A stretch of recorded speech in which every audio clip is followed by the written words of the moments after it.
Good evening, everyone. Hope everyone is doing great. And thanks for coming and joining this particular session on SQL.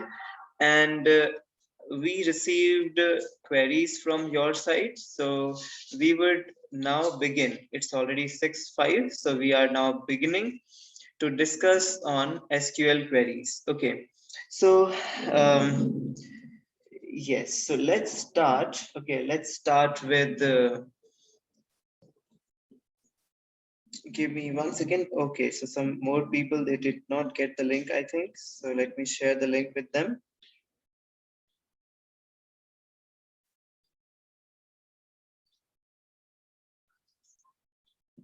Okay, fine.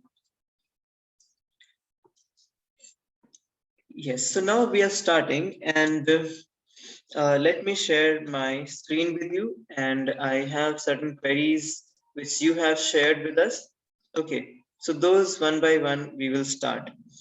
So the queries which you guys have shared, they are SQL query to display time and date. Then what is the difference between delete and drop? What is the difference between alter and update? What is the use of truncate command? How to join two tables without primary and foreign key in SQL? So such questions you have sent. And then we have questions like how to use multiple queries in one line. Okay, and then again similar queries. Then we have certain keywords like where. Okay, so all of them we will be discussing now. Okay, so all the queries which you have sent, we will be discussing one by one. And again, if you have certain more number of queries, okay, because this was a planned session, so you can still send it to us on the same link which we had shared with you all. If you wish, I can share the link with you once again. So here in the chat box, I'm sharing the link once again. So you can send, if you have further some queries or something, you can share it here. Okay, so that we can get it, and we can give you the answers to those queries as well. So I can see that a few queries, they are practical based. So we will be showing practical, and practically we will be solving, and few queries which are on discussion based. So we will discuss on them, and with discussion we will solve them. Okay. Okay, so let's begin. Let's start now. Let me share my screen, and yeah, so here is my screen shared. Yes, I believe you all must be able to see my screen. And let me open MySQL. So this is MySQL 8.0 command line interface. I am entering password into it. And let me open the workbench as well. Workbench, MySQL workbench. So these are the two tools we will be working upon. Okay, we'll be using these two tools wherever required. We'll be taking up some dummy data, we'll be creating some dummy data, and we'll be resolving the queries. So I will take from queries which can be answered very quickly. For example, SQL query to display date and time. So SQL query to display date and time. Let this MySQL workbench open. So let me put the password here also.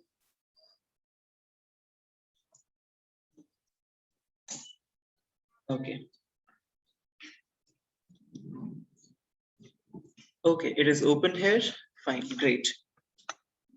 So this is Workbench, those who are not much aware of SQL Workbench. So let me be bilingual because I believe everybody prefers to be bilingual. Okay. तो ये workbench है, और जिन लोगों को इससे familiarity नहीं है तो आई शुड टेल यू, मैं बता देता हूँ आपको कि वर्कबेंच जो है या हमें हेल्प करती है, कहाँ पे हेल्प करती है, जहाँ पर हम एसक्यूएल में यहाँ पर क्वेरीज लिखते हैं. अब देखिए ये मेरा शेल है या टर्मिनल है या कमांड प्रॉम्प्ट है जहाँ पे मैं एसक्यूएल की क्वेरीज लिख सकता हूँ. ओके, तो जब मैं यहाँ पे क्वेरीज लिखता हूँ, शो डेटाबेसेस, कुछ मैंने क्वेरी लिखी, तो वो क्वेरी लिखते लिखते कहीं पे वो क्वेरी सेव नहीं हो रही है ना, मतलब I am just writing the query and I am executing the query and that query is getting executed but it is not getting saved anywhere. तो जब मैं फ्यूचर में कुछ रेफर करना चाहूंगा, जैसे मैंने इसे एग्जिट कर दिया, तो एग्जिट होने के बाद में I lose all the queries, okay, and then again मैं MySQL कमांड लाइन ओपन करूंगा और फिर से मैं इसमें काम करना शुरू करूंगा। तो मुझे फिर से जो है एक बार फिर से क्या करना पड़ेगा, once again I have to write everything, या फिर मुझे कहीं और नोट करके रखना पड़ेगा, फिर मुझे दोबारा से सारी क्वेरीज यहाँ एग्जीक्यूट करनी होंगी। तो इसलिए बेटर है कि we can have some sort of IDE, okay, IDE मतलब इंटीग्रेटेड डेवलपमेंट एनवायरनमेंट। तो यहाँ पे देखो मैंने पिछली बार ये कुछ क्वेरीज लिखी थी और वो क्वेरीज यहाँ पे सारी की सारी सेव्ड है।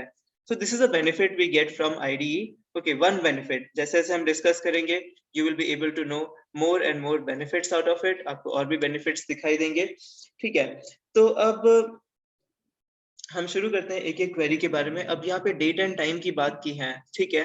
तो डेट एंड टाइम के बारे में हम डिस्कस करते हैं। अभी देखिए date and time, if I talk about date and time in SQL, तो डेट एंड टाइम के फॉर्मेट्स होते हैं, है ना, अलग अलग फॉर्मेट्स होते हैं। तो पहले डेट के फॉर्मेट की बात करते हैं। तो डेट का फॉर्मेट कैसे होता है, तो ये डैश डैश एक कमेंट है, तो इसको मैं एग्जीक्यूट करने की कोशिश करूंगा तो it will not gate executed, okay.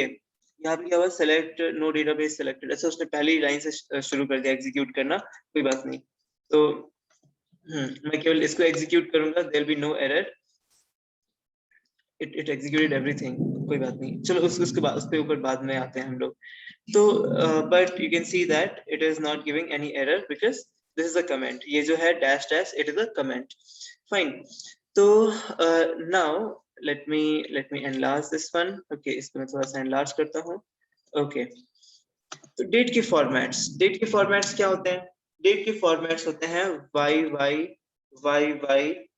Then उसके बाद में MM, उसके बाद में वी हैव DD।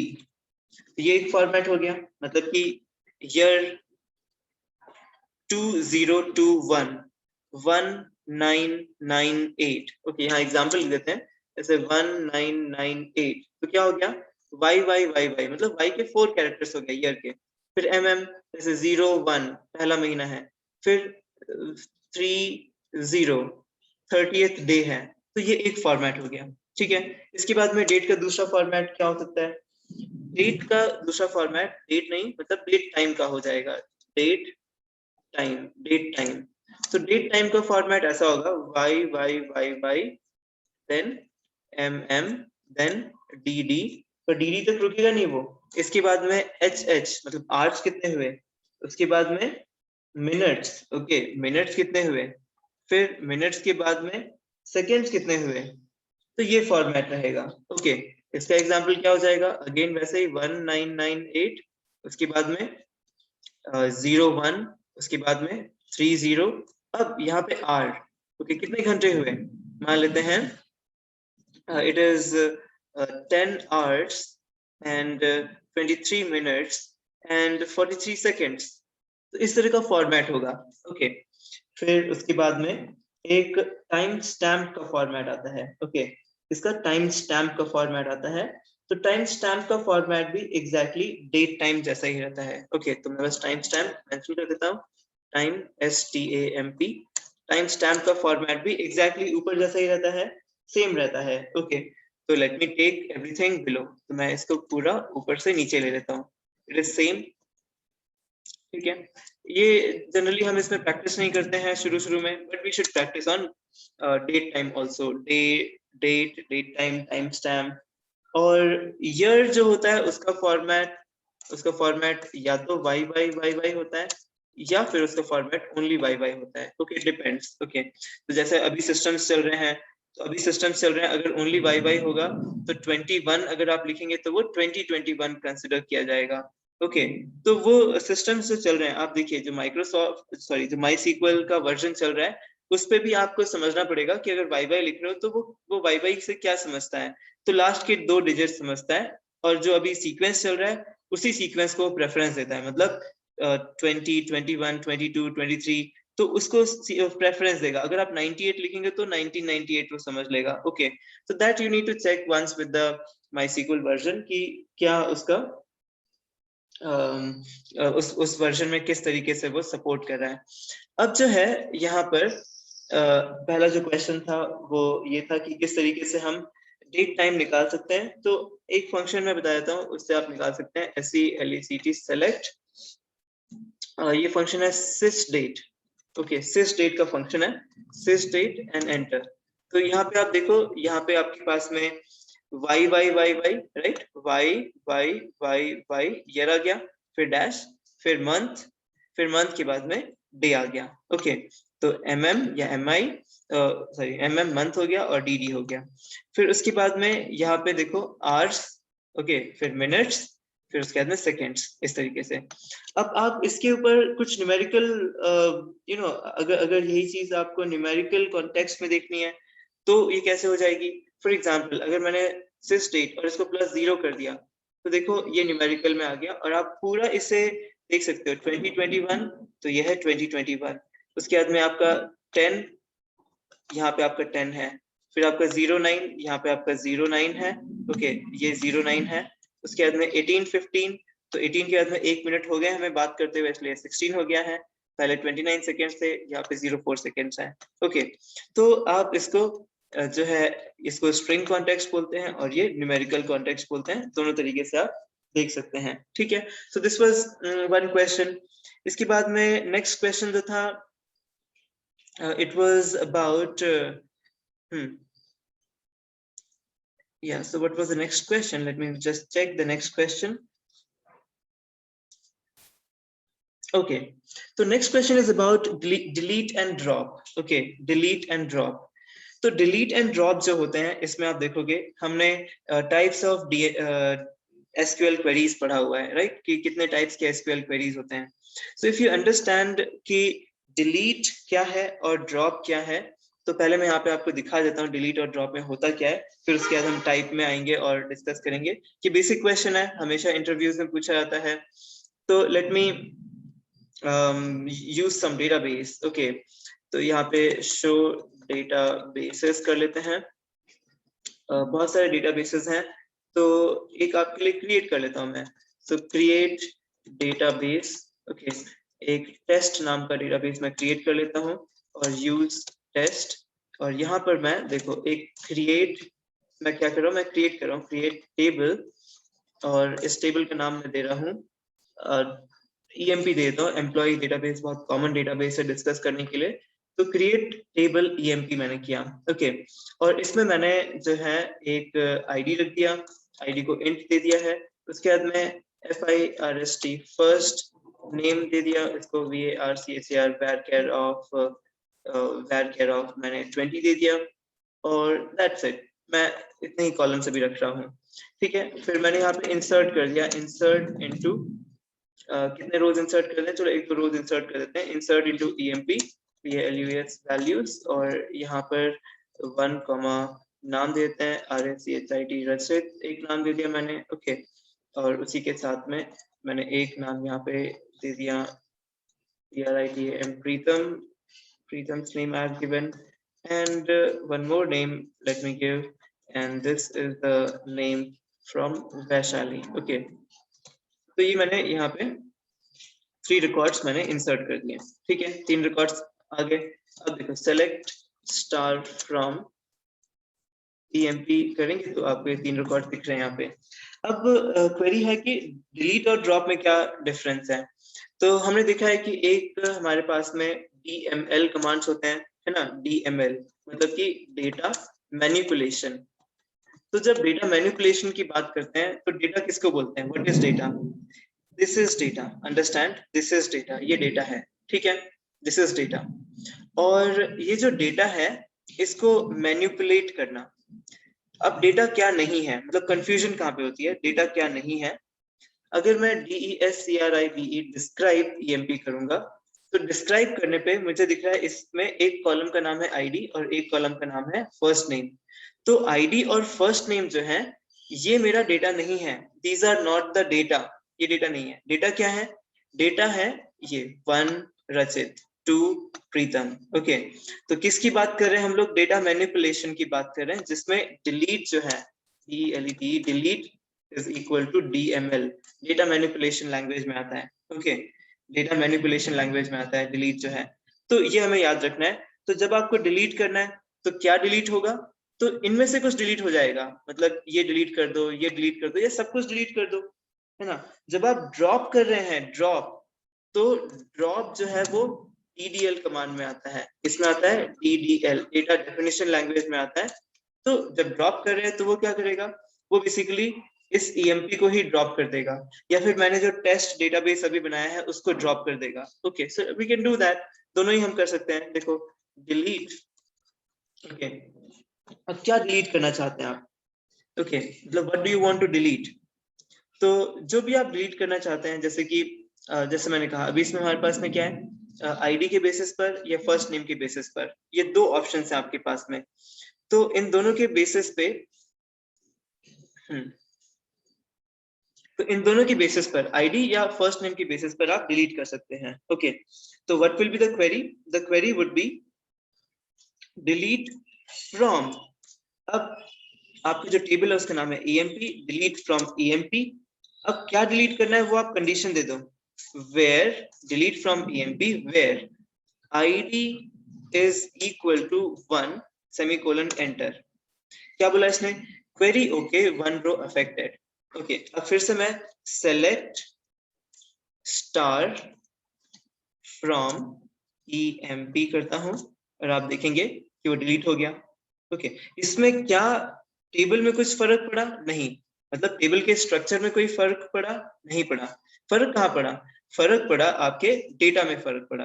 तो डिलीट क्या हो गया, delete is your DML command, DML command. Okay, और अब मैं अगर टेबल को हटाना चाहूँ तो मैं ड्रॉप, ओके, ड्रॉप के बाद में जो आप टेबल हटाना चाहते हैं, जैसे EMP है तो ड्रॉप EMP करेंगे तो वो टेबल है, तो यहाँ बीच में टेबल वर्ड आएगा, ओके, कीवर्ड आएगा, सो ड्रॉप टेबल EMP। तो ड्रॉप टेबल EMP करेंगे तो अब क्या हुआ, अब मेरे पास टेबल ही नहीं रहा। अब मैं यहाँ पे शो टेबल्स करके अगर देखूं, शो टेबल्स, तो मुझे वो टेबल यहाँ पे दिखाई नहीं देगा। क्यों, क्योंकि मैंने ड्रॉप कर दिया। तो ड्रॉप किस पे काम कर रहा है, टेबल के ऊपर काम कर रहा है ड्रॉप। और डिलीट किसके ऊपर काम कर रहा है, डिलीट काम कर रहा है टेबल के अंदर के रोज के ऊपर काम कर रहा है। So this was one question कि difference between delete and drop. अब हम आते हैं एल्टर और अपडेट। तो अगला क्वेश्चन किसके ऊपर था कि एक एल्टर कमांड है, ओके, एंड एक अपडेट कमांड है, ठीक है। तो यहाँ पे भी देखते हैं। अब एल्टर मैं पहले लिख देता हूँ यहाँ पे, ये सारा कुछ DDL और DML, इंटरव्यू क्वेश्चंस में बहुत बार ये DDL और DML के बारे में ही डिस्कस होता है, पूछा जाता है। तो एल्टर जो है, ओके, एल्टर कमांड ये किस में आएगी, ये आएगी DDL, यानी कि डेटा डेफिनेशन के ऊपर आएगी। बस डेफिनेशन लिखता हूँ यहाँ पे मैं, ओके, डेफिनेशन, डेफिनेशन का मतलब हम बहुत बार डिस्कस कर चुके हैं पहले भी, schema, right, definition is schema, schema और स्ट्रक्चर, इसको आप स्ट्रक्चर भी बोल सकते हैं, CTURE, स्ट्रक्चर। तो एल्टर कमांड क्या एल्टर करेगी, टेबल का स्ट्रक्चर एल्टर करेगी। और जो डी अपडेट है वो DML है, अपडेट क्या है, DML है। वो क्या करेगी, जैसे कि प्रीतम है तो प्रीतम का मान लेते हैं स्पेलिंग में PREE था, तो वो किससे करूंगा मैं, वो अपडेट से करूंगा। ओके, तो चलो अभी एल्टर और अपडेट दोनों के ऊपर हम देखते हैं। तो क्योंकि मैंने टेबल डिलीट कर दिया तो मैं अप एरो करके वो कमांड फिर से चलाता हूँ टेबल क्रिएट करने का। ओके, क्रिएट टेबल फिर से मैंने क्रिएट किया, इंसर्ट किया एक वैल्यू, दूसरा वैल्यू इंसर्ट किया। Okay, so I'm inserting values here, just second, I think the power has gone.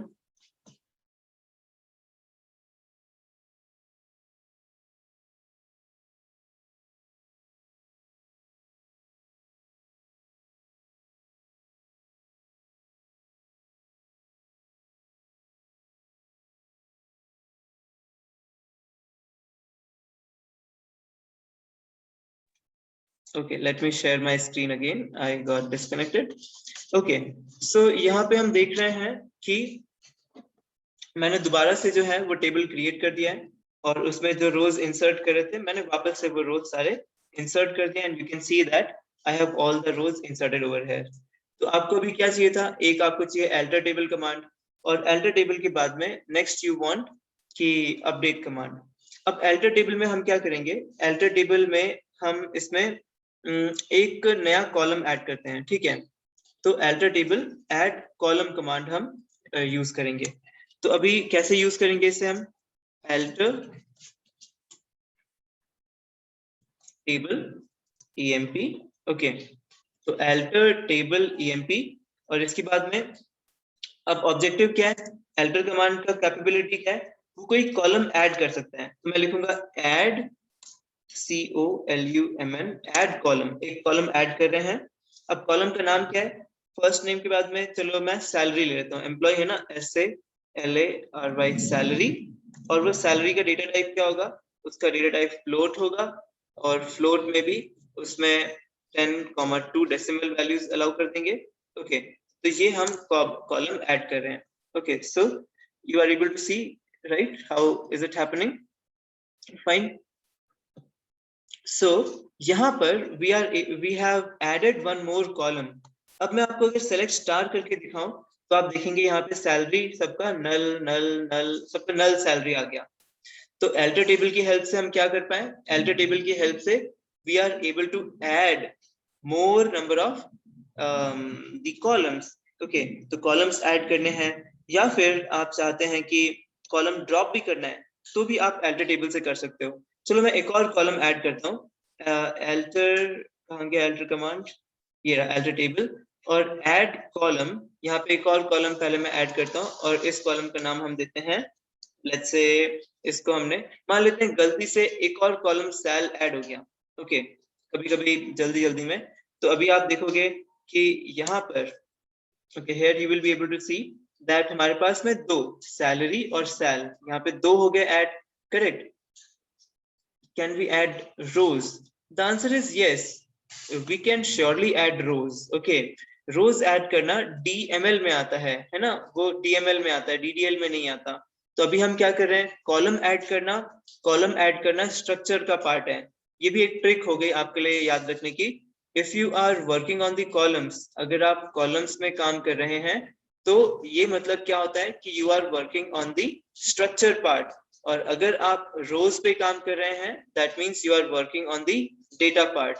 तो जैसे कि मैं यहाँ पे बता रहा था कि सैलरी और सेल गलती से दो ऐड हो गए, तो alter कमांड आपको फिर से हेल्प करेगी, alter टेबल emp, और ये कमांड आपको फिर से हेल्प करने वाली है। किस तरह से हेल्प करेगी कि आप एक कॉलम को ड्रॉप कर दो, तो alter table table name, and now drop use कीजिए, यहाँ पे ड्रॉप और COLUMN कॉलम, एंड कॉलम का नाम है सेल, तो सेल को आप ड्रॉप कर दीजिए।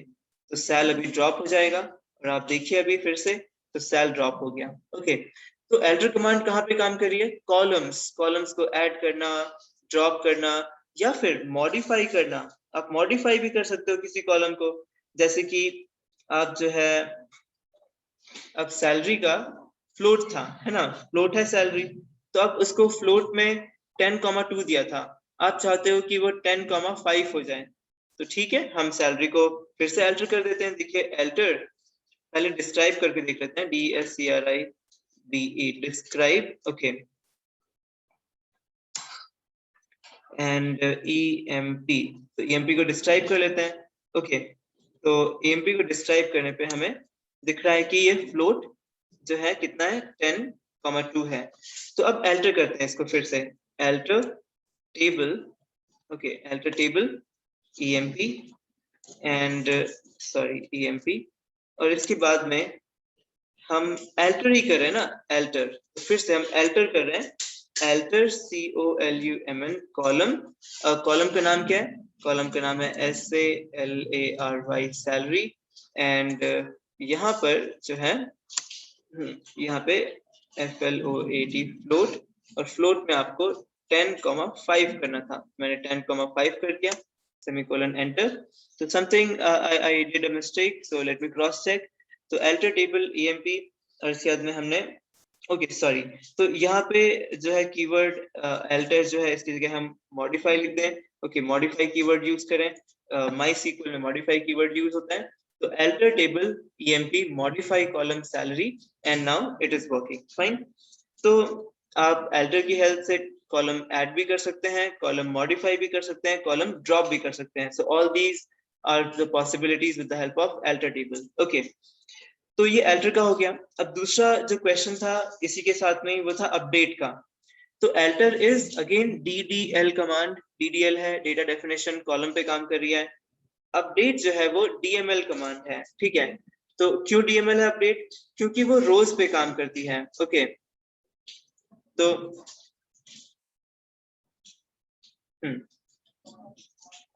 तो अब जो है मुझे दिख रहा है कि यहाँ पर सैलरी सभी का क्या है. देखो, सैलरी सभी का नल है. तो शुरू में मैं क्या करूंगा, सैलरी पे सभी के लिए, okay, for everyone, okay, salary में, या फिर एक एक करके मैं डालूं या सभी के लिए डालूं, तो एक एक करके चलो डाल देते हैं. सभी की सैलरीज मुझे फिल करनी है, तो इसके लिए मैं अपडेट यूज करूंगा. तो चेंजेस किस में हो रहे हैं? रो में चेंजेस हो रहे हैं. ठीक है, update, update table, okay, update EMP. And अब यहाँ पे मैं सेट सैलरी लिखूंगा. मतलब किस कॉलम को सेट करना है? Set salary. ओके, अब इसको वैल्यू दे दें कुछ. मान लेते हैं सैलरी जो है वो 5. ओके, इतना सैलरी दे दिया. ठीक है, इसके आगे क्या लिखना है? और भी कुछ चेंज करना है आप कर सकते हैं. ओके, दूसरे कॉलम में भी चेंज करना है कर सकते हैं, पर अभी सैलरी का ही कर रहे हैं हम लोग. फिर दे दो वेयर. ओके, वेयर दे दिया. Where ID is equal to 1. तो जिसका ID 1 है, ओके, उसकी सैलरी आप जो है, तो ये आउट ऑफ रेंज हो गया, तो मुझे कम वैल्यू देना पड़ेगा, थोड़ा कम कर देते हैं. ओके, तो आउट ऑफ रेंज हो गया था, इसको मंथली मान लो. Okay, this is monthly salary. तो जितना हमने, अब जैसे आउट ऑफ रेंज हो गया था, तो मुझे क्या करना चाहिए? मुझे वापस जाना चाहिए किसमें? मुझे वापस जाना चाहिए अल्टर कमांड पे, और मैं वहां पे जाके उसका जो फ्लोट का साइज है वो मैं चेंज कर सकता था. राइट, इस तरह से फिर से अपडेट कर देते हैं. अभी सैलरी अपडेट करते हैं सेकंड वाले बंदे का, और उनको सैलरी हम 60 दे देते हैं. फिर थर्ड वाले बंदे का भी सैलरी चेंज करते हैं. ओके, और थर्ड वाले बंदे का सैलरी हम 70 कर देते हैं. So this is how we are able to change the salaries. और again select star from EMP करते हैं. देखो salaries यहाँ पे सबके अपडेट हो गए. Okay, all the salaries are updated here. Fine. तो अपडेट कमांड क्या कर रहा है? अपडेट रोज में काम कर रहा है. तो रोज में काम करने वाले को हम क्या बोलते हैं? DML बोलते हैं. ओके, और जो कॉलम्स में काम करता है उसको हम DDL बोलते हैं. इस तरह से भी आप याद रख सकते हैं. चलिए, तो नेक्स्ट क्वेश्चन पे बढ़ते हैं. What was the next question? तो अगला जो क्वेश्चन है हमारे पास में वो है ट्रंकेट. ओके, तो ट्रंकेट जो कमांड है, इसको, इसके ऊपर भी क्वेश्चन आता है कि ट्रंकेट जो है वो DDL है या DML है. इसके ऊपर भी क्वेश्चन आता है हमेशा. तो ट्रंकेट आप कमांड देखेंगे तो ट्रंकेट क्या करेगा पहले देख लेते हैं. Okay, TRUNCATE, truncate. तो ट्रंकेट कमांड क्या करता है? एक टेबल के सारे रोज जो है उनको डिलीट कर देता है. ओके, ट्रंकेट कमांड क्या करता है? सारे के सारे रोज जो है वो डिलीट कर देता है. तो इंटरव्यूज में आपसे ना ड्रॉप, डिलीट और ट्रंकेट, इनके बारे में हमेशा पूछा जाएगा. Drop, delete and truncate. तो डिलीट और ड्रॉप के बारे में भी हमने डिस्कस किया था. डिलीट क्या है? एक या एक से ज्यादा रोज को डिलीट करता है एक टेबल में. डिलीट क्या करता है? एक या एक से ज्यादा रोज को डिलीट करता है एक टेबल में. ट्रंकेट सारे के सारे रोज को डिलीट कर देता है. तो truncate deletes all the rows from a table. Okay, और ड्रॉप क्या करता है? ड्रॉप पूरे टेबल को ही डिलीट कर देता है. तो ट्रंकेट और ड्रॉप में इतना ही फर्क है कि ड्रॉप जो है वो टेबल के स्ट्रक्चर को भी उड़ा देता है, डिलीट कर देता है, पर ट्रंकेट जो है वो टेबल के स्ट्रक्चर को डिलीट नहीं करता. वो केवल और केवल टेबल के डेटा को, ओके, टेबल के डेटा को डिलीट करता है. तो ट्रंकेट टेबल, और यहाँ पर हम TABLE टेबल, और EMP. okay, I'm sorry, the keyboard is having some issues. EMP and enter. तो अब आप देखेंगे अगर मैं शो टेबल्स करूं तो शो टेबल्स में मेरा टेबल है, वो चला नहीं गया. ओके, तो टेबल तो है, पर अगर मैं सेलेक्ट स्टार फ्रॉम EMP करूं तो 0 रिकॉर्ड बचे. तो क्या हुआ यहाँ पे? यहाँ पर बेसिकली ट्रंकेट हैज डिलीटेड 1 2 3 रचित, प्रीतम एंड वैशाली, तीनों के रिकॉर्ड्स किसने डिलीट कर दिए? ट्रंकेट ने डिलीट कर दिए. Okay, so this is truncate. This is about truncate. फिर इसके यस मीन्स ट्रंकेट में टेबल है बट उसमें कोई डेटा नहीं है, राइट? ट्रंकेट में exactly what you are saying, what is your understanding is correct कि ट्रंकेट करने के बाद में टेबल है पर बट टेबल में डेटा नहीं है डेटा नहीं उसमें। है। करेक्ट। Okay fine. फिर there is one question, how to join two tables without primary and foreign key in SQL। तो अगर आपको दो टेबल्स को ज्वाइन करना है जिसमें प्राइमरी की नहीं है या फॉरेन की नहीं है, तो SQL doesn't demand, SQL demand नहीं करता है कि प्राइमरी की होना ही चाहिए या फॉरेन की होना ही चाहिए। SQL doesn't demand that way, है ना। आप देखो अभी मैं फिर से इसमें इंसर्ट वाले क्वेरीज चला देता हूँ। Let me run the insert queries. हाँ ये रहा इंसर्ट का क्वेरी।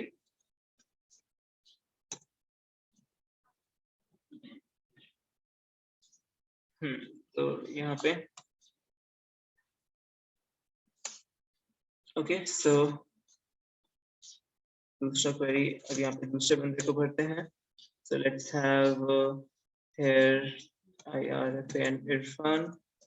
अब तो यहाँ पे मैं जो है कोई प्राइमरी की और फॉरेन की नहीं दे रहा हूँ अभी। ओके मैंने टेबल बनाने के टाइम पे इस चीज पे ध्यान नहीं दिया। और यहाँ पे DIPAK ओके। तो ये अब देखो सेलेक्ट स्टार फ्रॉम EMP, तो डेटा तो आ गया। डिस्क्राइब करके देखते हैं। डिस्क्राइब तो क्या यहाँ लिखा है कि कोई की है यहाँ पे? देखो इस वाले को कोई की नहीं दिख रही है ना, देयर इज नो की। और ALTR alter table add COLUMN column DPT department ID। एक मैंने डिपार्टमेंट ID कॉलम ऐड कर लिया int नाम से। ओके तो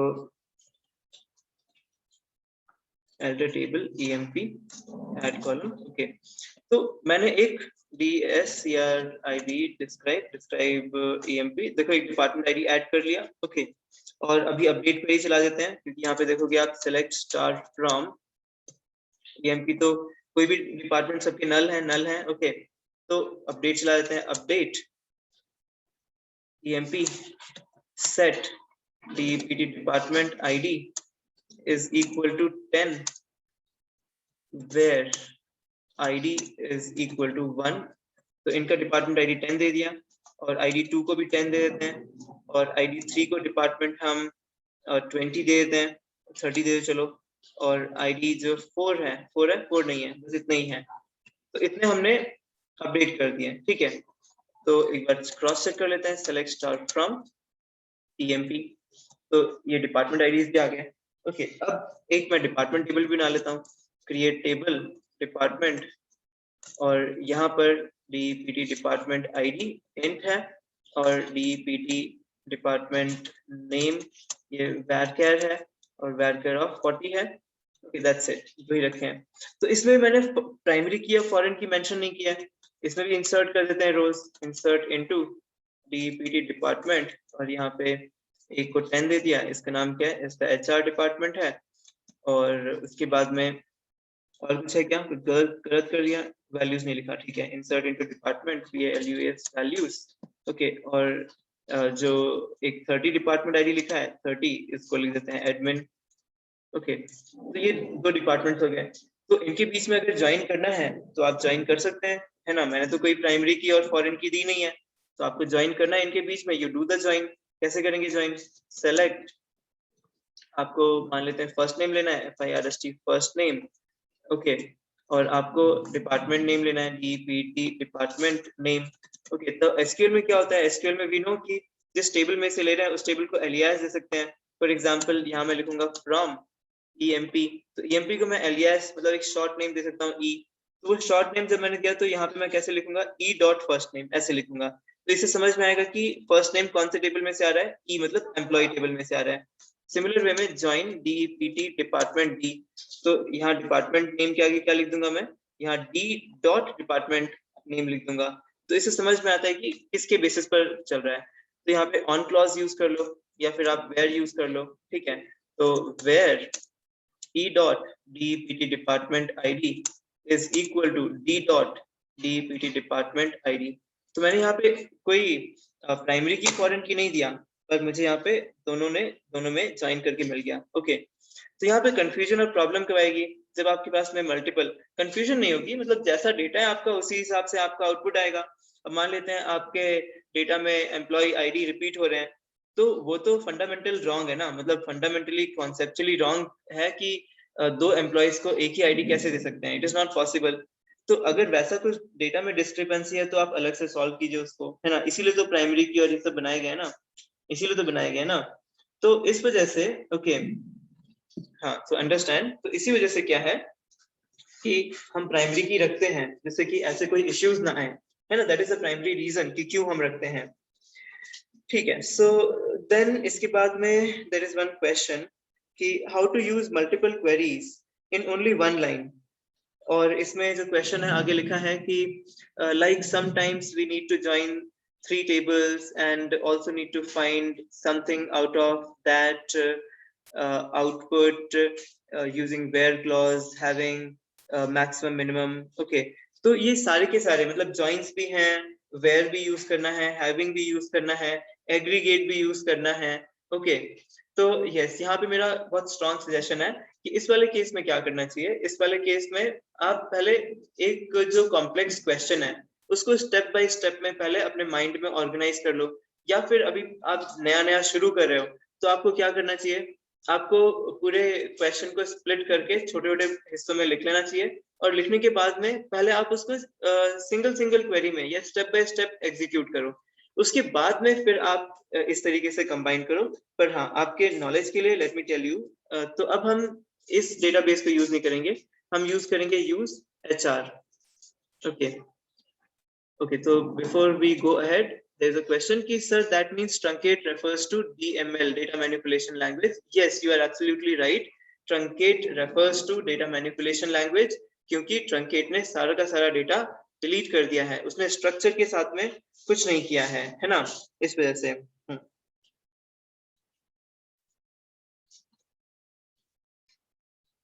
अब देखिए, अब यहाँ पे मैं HR डेटाबेस यूज कर रहा हूँ, शो टेबल्स दिखाता हूँ मैं आपको, शो टेबल्स।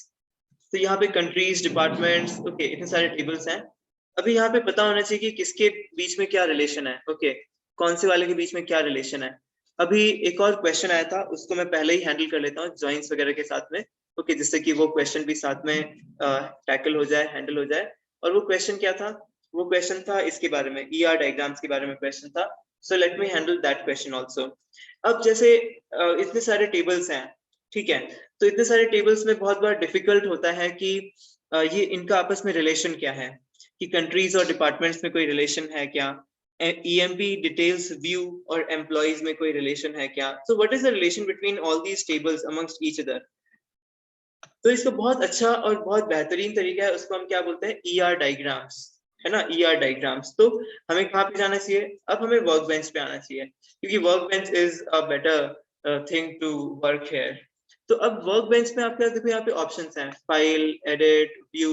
ओके, तो यहाँ पे आपको क्या ढूंढना है? यहाँ पे आपको देखना है कि एक कॉन्सेप्ट है फॉरवर्ड इंजीनियरिंग का और रिवर्स इंजीनियरिंग का। ओके, तो डेटाबेस ऑप्शन पे आप जाएंगे तो यहाँ पे आप देखो, यहाँ लिखा है रिवर्स इंजीनियर। ओके, तो अब फॉरवर्ड इंजीनियरिंग और रिवर्स इंजीनियरिंग ये होता क्या है वो मैं आपको पहले बता देता हूँ। ओके, तो हमेशा जब डेटाबेस बनाना होता है, यानी कि जब ऐसे मैं यहाँ पे अभी क्रिएट डेटाबेस कर दिया मैंने, क्रिएट डेटाबेस के बाद में मैंने क्रिएट टेबल कर दिया, इंसर्ट इनटू रोज कर दिया, ऐसे नहीं करते हैं। ओके, ऐसे नहीं करते हैं। कैसे करते हैं फिर? जब हम शुरू करते हैं तो किस तरह से शुरू करते हैं? पहले हम जो है एक पूरा डेटा मॉडल बनाते हैं। डेटा मॉडलिंग के बारे में आपने पढ़ा भी होगा, let me open one notepad जहाँ पे मैं आपको लिखते हुए भी समझा सकूं। तो देखिए, डेटा मॉडल बनाते हैं तो शुरू में दो चीजें आती हैं। सबसे पहले let me open a new one. सबसे पहले डेटा मॉडलिंग। ओके, तो डेटा मॉडलिंग में क्या आएगा? इसमें इसके अंदर ही सबसे पहले आपने देखा होगा, हमने पढ़े हैं कॉन्सेप्चुअल डेटा मॉडल्स होते हैं। ओके, फिर उसके बाद में लॉजिकल डेटा मॉडल्स होते हैं। ओके, फिर लास्ट में फिजिकल आता है। अब आप देखो फिजिकल कहाँ पे आ रहा है, लास्ट में आ रहा है। ओके, फिजिकल मतलब क्या हुआ, ये जो यहाँ पे कमांड लिखना ना, क्रिएट टेबल और क्रिएट व्यू, जो भी हम यहाँ पे डेटाबेस क्रिएट कर रहे हैं, टेबल क्रिएट कर रहे हैं, ये फिजिकल डेटा मॉडल का पार्ट है। ओके, इसका मतलब क्या हुआ कि इम्प्लीमेंट इन MySQL, हम MySQL की बात कर रहे हैं, तो अगर आप MySQL में इम्प्लीमेंट करना शुरू कर चुके हैं तो बेसिकली आप फिजिकल में आ गए। पर फिजिकल से पहले क्या कुछ नहीं आता, आता है ना, कॉन्सेप्चुअल और लॉजिकल आता है। कॉन्सेप्चुअल में क्या होता है, इसमें बस प्लान करते हैं आप, मतलब हाई लेवल प्लान कर लेते हैं, ठीक है, हाई लेवल प्लान कर लेते हैं। आप यहाँ पे लिख लेते हैं कि कौन कौन से एंटिटीज रहेंगे। ओके, अब आप बोलेंगे एंटिटीज वर्ड क्या है, जो पहली बार सुन रहे हैं, एंटिटीज मतलब टेबल्स, कौन कौन से टेबल्स रहेंगे, फिर वो टेबल्स के जो है एट्रीब्यूट्स क्या क्या रहेंगे। अब एट्रीब्यूट्स मतलब क्या हुआ, एट्रीब्यूट्स का मतलब हुआ कि उसके कॉलम्स कौन कौन से रहेंगे। ओके, हम क्या है शॉर्टकट मारते हैं, शुरू में टेबल बनाओ कॉलम बनाओ, टेबल बनाओ कॉलम बनाओ, ऐसे नहीं है। पहले हम एंटिटीज और उनके एट्रीब्यूट्स ये लिस्ट डाउन करते हैं, फिर लॉजिकल में हम आते हैं, फिर डिटेलिंग करते हैं।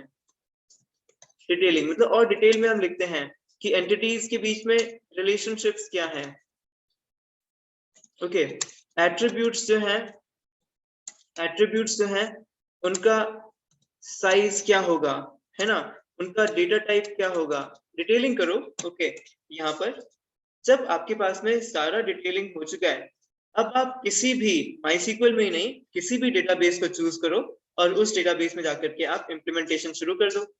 तो ये कॉन्सेप्चुअल, लॉजिकल और फिजिकल डेटा मॉडल्स हैं, ये स्टेजेस हैं, मतलब स्टेप बाय स्टेप जाने के स्टेजेस हैं। This is how you need to do. Okay, इस तरीके से आपको करना चाहिए, ठीक है। अब जो है इसमें आते हैं एक ER डायग्राम्स। ओके, जब हम फिजिकल डेटा मॉडल्स बना रहे होते हैं, इससे पहले ही जो है यहाँ पर ER डायग्राम्स आ जाते हैं, तो उनको मैं अलग से ले रहा हूँ यहाँ पे। ओके, सेकंड में ER डायग्राम्स। ER डायग्राम्स को हम बोलते हैं एंटिटी रिलेशनशिप डायग्राम्स। ओके, तो इसमें एंटिटीज होते हैं और उनके बीच में रिलेशनशिप्स दिखाए जाते हैं, ठीक है। अब ये कैसे होते हैं, इसमें हमें हेल्प लगती है प्राइमरी की, फॉरेन की।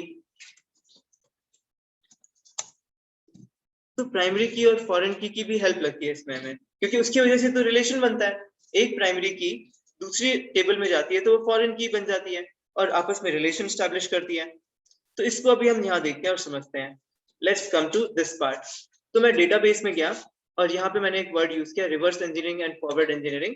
तो ER डायग्राम्स, ये डायग्राम्स जो होते हैं, अगर आपके पास में डायग्राम है और डायग्राम से आप जो है डेटाबेस टेबल्स क्रिएट कर रहे हैं, तो इसको बोलते हैं फॉरवर्ड इंजीनियरिंग,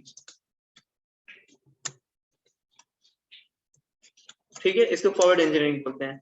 आपके पास में डेटाबेस टेबल्स हैं, ठीक है, डेटाबेस टेबल्स हैं, और इसमें से आप क्या कर रहे हैं, आप डायग्राम क्रिएट कर रहे हैं।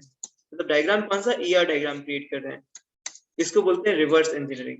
ओके, समझ में आया? ओके, इसको बोलते हैं रिवर्स इंजीनियरिंग, ठीक है। तो फॉरवर्ड इंजीनियरिंग, रिवर्स इंजीनियरिंग क्या हो गया कि जब डायग्राम से आपने डेटाबेस बनाया तो वो फॉरवर्ड है, मतलब वो एक सही डायरेक्शन है। पर कभी कभी डेटाबेस से बनाना पड़ता है, तो जैसे मैंने कहा कि ये डेटाबेस है पर मुझे इसके बीच में सारा रिलेशनशिप समझना है, तो सबसे अच्छा तरीका क्या है कि मैं इनका एंटिटी रिलेशनशिप डायग्राम बना लूं। अब मैं हाथ से बनाऊंगा बहुत टाइम लगेगा, तो इसलिए मैं क्या यूज कर रहा हूँ, मैं वर्कबेंच यूज कर रहा हूँ। तो I am coming to workbench now. मैं वर्कबेंच पे आया यहाँ पे और डेटाबेस पे क्लिक किया और यहाँ पे मैंने बोला मुझे रिवर्स इंजीनियरिंग करनी है, मैंने क्लिक किया रिवर्स इंजीनियरिंग पे। और यहाँ पे आप देखिए, अब मुझे यहाँ पे सेलेक्ट करना पड़ेगा कि ये सब ऑथेंटिकेशन के हैं, तो मैं उसको नेक्स्ट कर दे रहा हूँ। अब यहाँ पे कनेक्टिंग टू द डेटाबेस, मुझे पासवर्ड डालना पड़ेगा, रूट डाल दिया मैंने पासवर्ड, एग्जीक्यूशन सक्सेसफुल, ठीक है। और यहाँ पे मैं नेक्स्ट कर रहा हूँ, और नेक्स्ट करके किस डेटाबेस पे, मुझे HR डेटाबेस पे चाहिए, तो मैंने HR को क्लिक किया, नेक्स्ट पे क्लिक किया। अब retrieve objects and check results, ठीक है, सक्सेसफुल हो गया, नेक्स्ट किया मैंने। उसके बाद में import table objects, view objects, मैंने बोला यस, सारे इंपोर्ट कर लो, मुझे सारा देखना है, एग्जीक्यूट कर दिया। ओके अब ये मेरे लिए डायग्राम बना देगा, ER डायग्राम बना देगा, देखना ऑपरेशन सक्सेसफुल, नेक्स्ट किया 7 tables 1 view from HR database, okay database को स्कीमा भी बोलते हैं, फ्रॉम स्कीमा HR, फिनिश कर दिया। तो ये पूरा मेरे को रिलेशनशिप यहाँ पे दिख रहा है, देखो ये पूरा रिलेशनशिप दिख रहा है, इसको थोड़ा सा मैं उठा के थोड़ा दूर दूर रखता हूँ जिससे कि समझ में आए। तो ये देखो, और इसको और छोटा कर देते हैं, इतना छोटा नहीं हो रहा है इससे ज्यादा, और यहाँ पे और छोटा होगा, इसको और छोटा कर देते हैं, यस। तो देखिए तो ये रीजन है यहाँ पे, ओके, और चलो उनको नजदीक ले आते हैं। हाँ ये देखिए, तो यहाँ पे एक व्यू है, this is a view, okay separately इसको व्यू बनाया गया है, व्यू के बारे में भी हम आएंगे, बाकी टेबल्स हैं। अब देखो जैसे ही मैं इसके ऊपर जाऊंगा, ओके, तो देखो ये क्या कर रहा है, ये कुछ हाईलाइट कर रहा है, ध्यान से ऑब्जर्व करना, ठीक है। अब कौन सा टेबल है, रीजन टेबल है और कंट्रीज टेबल है। तो रीजन टेबल में गया, ओके, और इस रिलेशनशिप पे गया, ये लाइन क्या है, रिलेशनशिप है, रीजन एंटिटी है, कंट्रीज एंटिटी है, रिलेशनशिप क्या है, ये लाइन, इस पे गया मैं, ऑरेंज कलर में क्या क्या आया, रीजन टेबल का रीजन आईडी ऑरेंज कलर पे आ गया, कंट्रीज टेबल में रीजन आईडी ऑरेंज कलर पे आ गया, रीजन टेबल में रीजन आईडी प्राइमरी की है और कंट्रीज टेबल में रीजन आईडी फॉरेन की है। देखा, तो इतना आसान हो गया, मेरे लिए आसान हो गया कि अगर मुझे ज्वाइन करना है तो मैं ज्वाइन कैसे करूंगा, मैं ज्वाइन करूंगा on the basis of region ID between countries table and between the region table. आप समझ रहे हैं? तो ER डायग्राम से ये इतना आसान हो जाता है, विजुअल है ना, दिखाई देता है, जो चीजें दिखाई नहीं देती वो कॉम्प्लेक्स होती है, तो यहाँ पे साफ साफ दिखाई दे रहा है। तो अब मैं वापस यहाँ पे जाऊंगा अगर, तो मैं क्या करूंगा, मैं सिंपली ऐसे कर सकता हूँ, सेलेक्ट, मतलब मैं कोई कॉलम्स नहीं लिख रहा, सेलेक्ट स्टार फ्रॉम, कौन सा टेबल है, जिस जो भी हमने देखा, एक रीजन टेबल है और एक कंट्रीज टेबल है, और रीजन आईडी कॉमन है दोनों के बेसिस में, ये हमें इंफॉर्मेशन मिली। तो from REGIONS regions, okay, join, तो रीजन को शॉर्ट नेम देते हैं R, join COUNTRIES countries C, okay, where R.REGION region ID is equal to C dot region ID। खत्म हो गया, ज्वाइन हो गया दोनों के बीच में, ओके। कैसे ज्वाइन हुआ, ER डायग्राम को देख करके, ठीक है। अभी मतलब कोई भी आपको क्वेश्चन आया है, प्रैक्टिकल करना है आपको, आपके पास में वर्क बेंच है और अलाउड है आपको यूज करना, सीधा आप सबसे पहले उसका ER डायग्राम कर लो, कैसे, रिवर्स इंजीनियरिंग करके। अब देखो इसमें इतने सारे हैं, 1 2 3 इतने सारे हैं, देखो ये क्या है, ये एक जो है, ओके, ये किसके बीच में, हाँ देखो ये दिखाई नहीं दे रहा था, पर उस पर क्लिक करके साफ साफ दिखाई दिया, दैट दिस इज बिटवीन, इसको साइड में रखो, इसको यहाँ साइड में रखो, नाउ लुक एट दिस, तो ये जॉब्स के बीच में है, ओके। तो क्या क्या है यहाँ पे, ये ऊपर वाला एम्प्लॉइज है, तो एम्प्लॉइज और जॉब्स के बीच में देखो, तो एम्प्लॉइज और जॉब्स के बीच में रिलेशन है जॉब आईडी का, राइट, जॉब आईडी। तो एम्प्लॉइज और जॉब्स कैसे रिलेटेड है, जॉब की वजह से रिलेटेड है। अब देखो एम्प्लॉइज और मान लेते हैं, देखो जॉब हिस्ट्री, तो ये भी एम्प्लॉय आईडी से रिलेटेड है, ओके। और ये देखो ये किससे रिलेटेड है, ये जॉब आईडी से रिलेटेड है। तो ये सारे के सारे रिलेशनशिप्स आपको हेल्प करेंगे ये अंडरस्टैंड करने में कि अगर आपको ज्वाइन करना है तो कौन से टेबल के बीच में करना है, ये एरोज आपको बता रहे हैं कि किस किस के बीच में रिलेशनशिप है, ठीक है। अब क्वेश्चंस, ओके, अब क्वेश्चंस बनाते हैं ज्वाइन करने का। तो अब मुझे ये पता करना है कि ये जो एक पर्टिकुलर एम्प्लॉय है, ये एम्प्लॉय कौन से कंट्री को बिलोंग करता है, ठीक है, एक एम्प्लॉय कौन से कंट्री को बिलोंग करता है। तो क्या कंट्री और एम्प्लॉय के बीच में कोई भी रिलेशन है, आप देखो मैं कंट्री पे लेके गया तो कौन कौन से टेबल्स हाईलाइट हो गए, रीजन्स और लोकेशंस के, करेक्ट। तो कंट्री और एम्प्लॉइज तो हाईलाइट हो ही नहीं रहे आपस में। एम्प्लॉय टेबल पे लेके गया तो एम्प्लॉय टेबल से डिपार्टमेंट्स हाईलाइट हो रहा है, देखो ये रहा डिपार्टमेंट्स, तो एम्प्लॉय टेबल से डिपार्टमेंट हाईलाइट हो रहा है, जॉब हाईलाइट हो रहा है और जॉब हिस्ट्री हाईलाइट हो रहा है।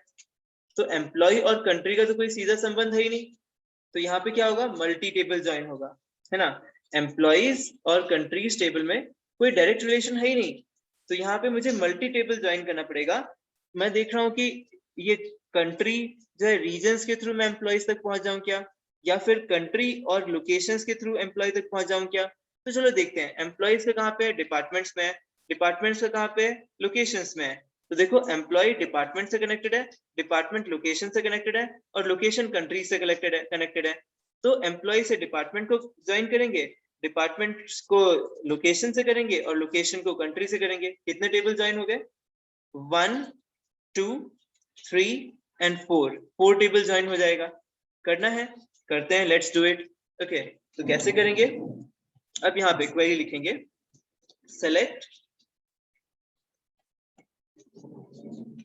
select e dot first name, okay, e dot first name comma c dot, अभी मुझे उसका पता नहीं कंट्री में क्या है, कंट्री नेम है ना, हाँ यहाँ फर्स्ट नेम है, यहाँ पे कंट्री नेम है, c dot COUNTRY country name from, दो ही चीजें चाहिए हमें, एम्प्लॉय का नाम चाहिए और कंट्री का नाम चाहिए, दैट्स इट, उतना ही हमें चाहिए। तो अब क्या करेंगे, फ्रॉम, अब सबसे पहले एम्प्लॉइज, EMPLOYEES,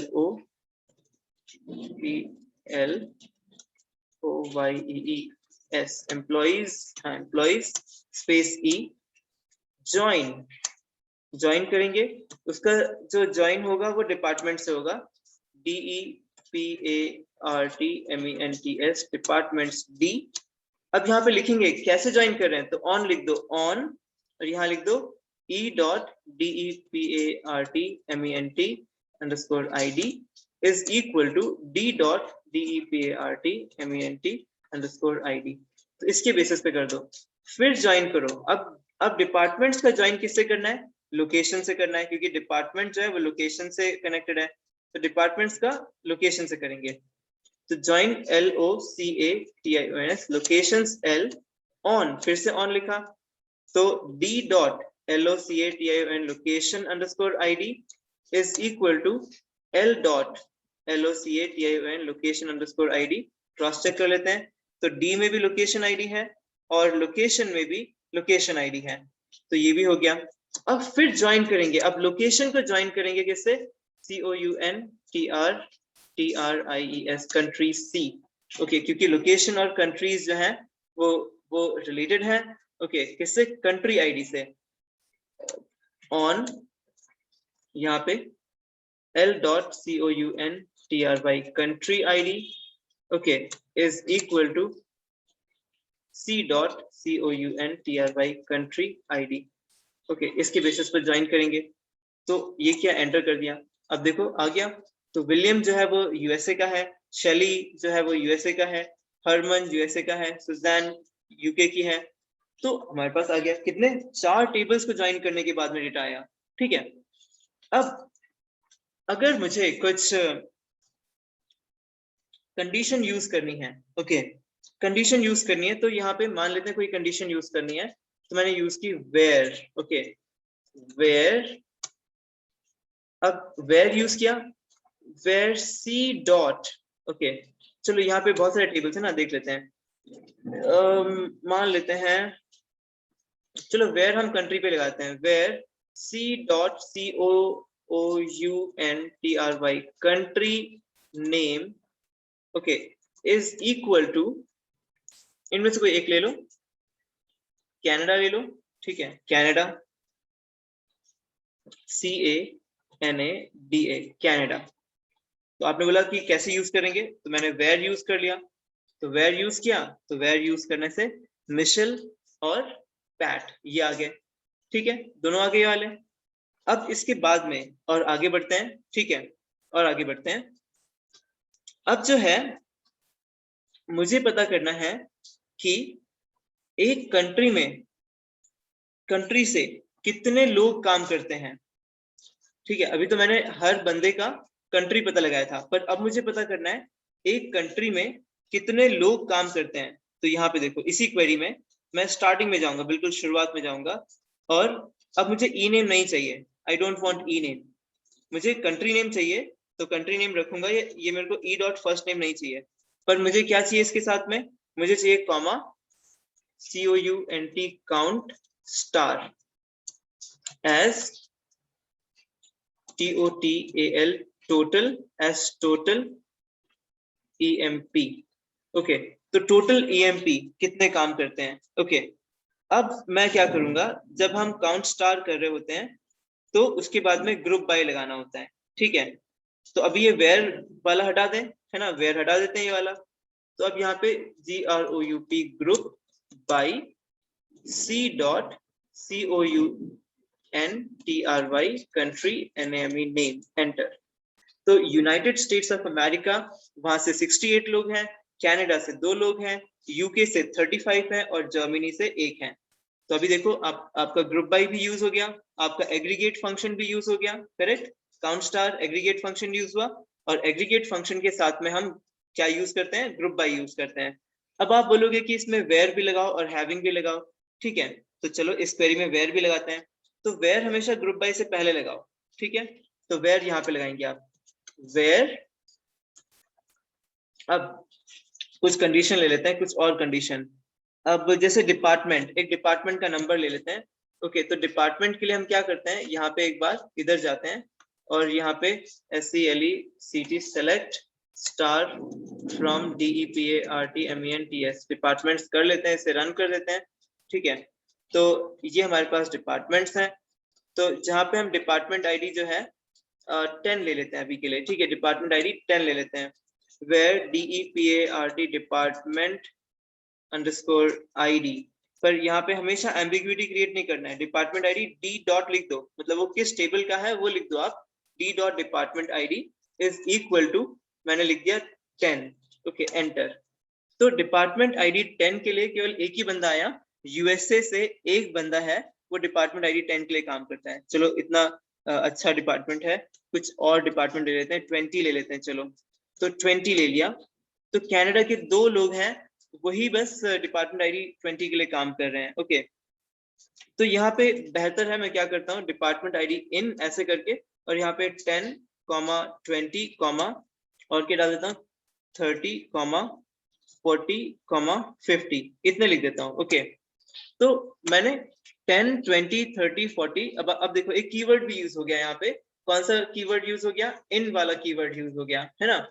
तो यहाँ पे इन वाले कीवर्ड की वजह से वी आर एबल टू सी कि 10, 20, 30, 40 और 50 इन्हीं डिपार्टमेंट्स के लोगों के डिटेल आ रहे हैं। USA से 52, कनाडा से 2 और UK से 1, ओके। ग्रुप बाय हो गया। अब इसमें हैविंग भी लगाना है, एक और कंडीशन लगाना है, ओके। हम केवल अभी कहाँ पे क्या यूज करना है वो देख रहे हैं। हैविंग आप ग्रुप बाय के बाद में यूज कर लो, हैविंग, ओके। हैविंग, अब देखो E dot SALARY, having salary greater than let's say 2000, enter, okay। तो unknown column E dot salary, okay, तो उसको समझ नहीं आया, ठीक है ठीक है ठीक है, हाँ। तो हैविंग को जो है वो E डॉट वाली चीज समझ में नहीं आएगी, तो इस वजह से यहाँ पे क्या करेंगे, फॉर एग्जाम्पल अब जो है यहाँ पे ये यूज करते हैं, having TOTAL total underscore EMP, total EMP greater than 5, enter, okay. तो टोटल EMP, तो हैविंग को वो E डॉट वाला समझ नहीं आता, तो मैंने क्या यूज किया, ये यूज किया, ओके। टोटल EMP, हैविंग को यही समझ में आएगा जो यहाँ पे आपने दिया है, तो यहाँ पे 52 आ गया। फिर हैविंग में एक और चीज लिखते हैं, having C dot COUNTRY country underscore name in, okay. यहाँ पे भी इन यूज कर रहा हूँ, या फिर इक्वल टू यूज कर लेते हैं अभी के लिए, इक्वल टू, और यहाँ पर हम यूज कर लेते हैं कनाडा यूज करते हैं, CANADA, कनाडा, एंटर। तो हैविंग को क्या समझ में आएगा, जो आपने यहाँ सेलेक्ट में लिखा है वो हैविंग को समझ में आएगा, ओके। जो सेलेक्ट में नहीं है वो उसके लिए एम्बिगुअस होता है, उसको क्लैरिटी नहीं मिलती। तो हैविंग में आप क्या यूज करेंगे, जो आपने सेलेक्ट और उसके आगे यहाँ पे यूज किया हुआ है C dot country name, count star को मैंने जानबूझ के नाम दिया एज टोटल EMP, जिससे कि मैं उसको हैविंग में यूज कर सकूं, फाइन। तो इस तरीके से आप एक ही क्वेरी में, अगेन हो सकता है कि मेरा फास्ट गया होगा, ओके, और वो फास्ट होने की वजह से कुछ चीजें आपको ना समझ में आए हो, तो आप इस रिकॉर्डिंग को दोबारा सुन लेना और दोबारा सुन करके you can work upon it, okay. So this is how you can use multiple keywords like joins and everything into a single query. Now it's already 7, so we have to now conclude here. Kuch queries reh gaye abhi. Okay, so there are some queries which are still left out.